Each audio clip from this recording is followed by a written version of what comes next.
فريدا عش بفخر في الحياة لا تبالي فالمعالي في التحدي لا سواه كن سعيدا xakamay waxa aad ku fikirayso inta aysan isku beddelin dareemo xakamay dareemahaaga inta aysan isku beddelin caadooyin xakamay caadooyinkaaga inta aysan isku beddelin habdhaqankaaga ayaa go'aamin doona inaad noqoto qof wanaagsan ama qof xun aamusnaanta iyo dhoolacadayntu waa laba ficil oo awood badan dhoolacadayntu waxay xallisaa dhibaatooyin badan aamusnaantuna waxay fogaysaa dhibaatooyin badan marnaba ha ka niyad jabin waxa aad ka doonayso nolosha waqtiyada adag way ku dhaafi doonaan waxaana kuu iman doona waqtiyo aad u farxad badan gabadha kugu qanacda adigoo jeebkaagu maran yahay ama waxyari ku hayso waxay u qalantaa wax kasta oo qaali ah alla jacaylku cajiibsanaa marka uu qofku kuu jecel yahay si dhab ah kun qalad haddii aad ku samayso wuxuu ku iloobaa hal wanaag oo aad u samayso balse qofka marka uu dankaa lahayn haddii aad kun wanaag u samayso wuxuu kugu gooyaa hal qalad oo aad ka gashay u dhoolacadee sida adigoo weligaa ooyin oo kale wax u jeclow sida adigoo weligaa lagu dhaawicin oo kale una noolow sida adigoo berri dhimanaya oo kale mustaqbalka wanaagsan waxaa iska leh kuwa maanta diyaarsada ee bixiya qiimo kasta oo ay ku heli karaan mustaqbal wanaagsan indhuhu way iloobaan qofkii ay jeclaadaan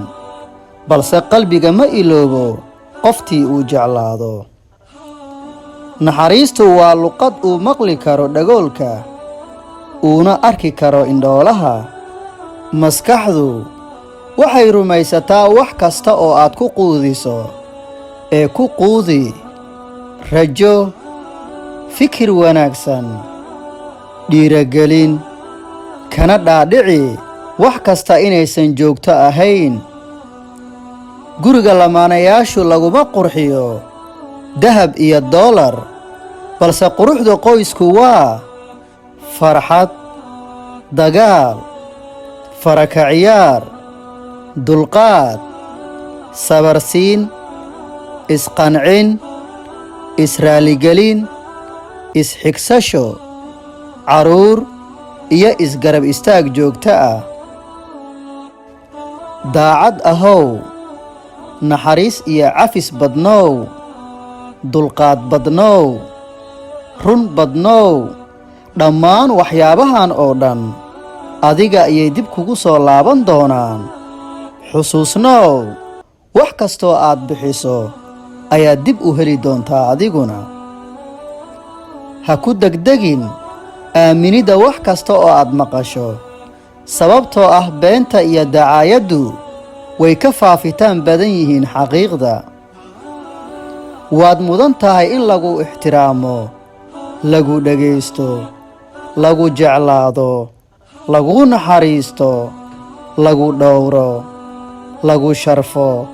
lagana ilaaliyo wax kasta oo dhaawacaya qalbigaaga iyo niyaddaada wanaagsan ee adigna bixi intaas iyo in ka badan si ay kugu soo laabtaan haddii aad hesho qof si dhab ah oo shuruud la'aan kuu jecel kuna qanacsan si kastoo aad u samaysan tahay i rumayso waxaad ka nasiib badan tahay malaayiin qof oo haysta wax kasta laakiin aan haysan jacayl dhab ah waxyaabaha ugu muhiimsan uguna qaalisan nolosha waa qoys iyo jacayl dhab ah ilinta ka soo daadata indhahaaga weliba adigoo aadan xanuunsanayn ma ahan ilin oo keliya ee waa luqadda qalbigaaga qof haddii aad ka gasho qalad ama aad dhaawacdo qalbigiisa ku dheh erayo ku filan uu ku iloobi karo dhaawaca iyo qaladka aad ka gashay una dulqaado inta uu ka aqbalayo taasina waxay muujinaysaa sida ay dhabkaaga tahay wanaajinta qofkaas. xushmay naftaada oo qofna ha ku baryin inuu la jooga naftaada. mar haddii aad wacday, fariimo u dirtay, lana wadaagtay dareenka qalbigaaga, balse uu iska kaa indhatirayo, ka soco qofkaas. taasina waa xushmaynta naftaada. biyaha webiga socodkoodu marna gadaal uma noqdaan. adigana noloshaada ha ku mashquulinin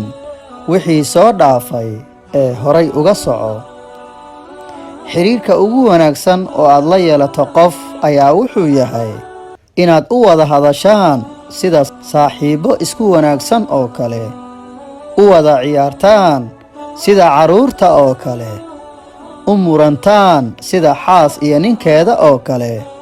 iskuna difaacdaan sida laba isla dhalatay oo kale. jaceylku uma baahno dhammaystirnaan, keliya waxa uu u baahan yahay dhab ahaansho. ugu dambayn, lamaanaha isjecel ee isqabaa